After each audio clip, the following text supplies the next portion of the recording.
شیخ رشید ہیں، بہت فن خوان، نکلو مارو جلاؤ نکلو آؤ غریب کا. ہاں میں چلا کاٹنے گیا ہوا تھا.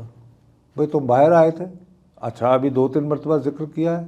جاتے عدالت میں کہتے چیف جسٹس صاحب آپ ریپیٹڈلی کہہ رہے ہیں کہ میں کیوں نہیں آیا. جناب مجھے اس دن فلاں صاحب نے اٹھایا کہ تھا اور دوران حراست مجھے وہاں رکھا گیا، یا میری آنکھوں میں پٹی باندھی ہوئی تھی، مجھے نہیں علم کہاں رکھا گیا، اور مجھ سے فلاں صاحب نے اپنے آپ کو یہ کہتے ہوئے مجھ سے اپنا تعارف کروا کے باتیں کی، مجھے یہ کہا گیا.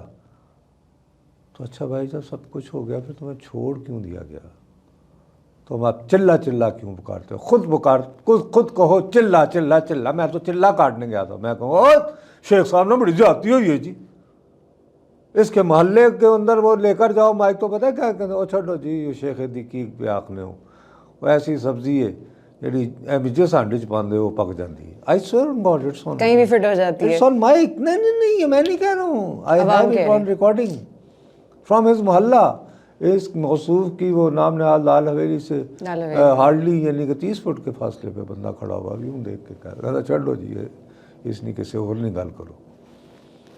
یعنی ہونا تو یہ چاہیے تھا نا کہ آپ کے ساتھ ظلم ہوا ہے تو وہ محلہ جہاں پہ آپ بڑے ہوئے ہیں، یہ جو پرانے محلے ہوتے ہیں جیسے ہمارے لاہور میں کہ وہاں پہ آپ کو ہر محلے دار آپ کو اپنے بچوں کی طرح سمجھتا ہے.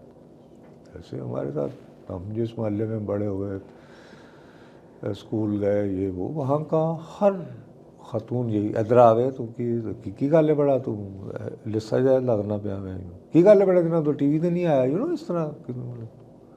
تو ایک اس طرح کی تو آپ یہ تصور کرتے ہیں کہ یار وہاں کے لوگ کہہ رہے ہوں گے کہ یار بیچارے کے ساتھ زیادتی ہوئی ہے، نہیں ہونا چاہیے تھا.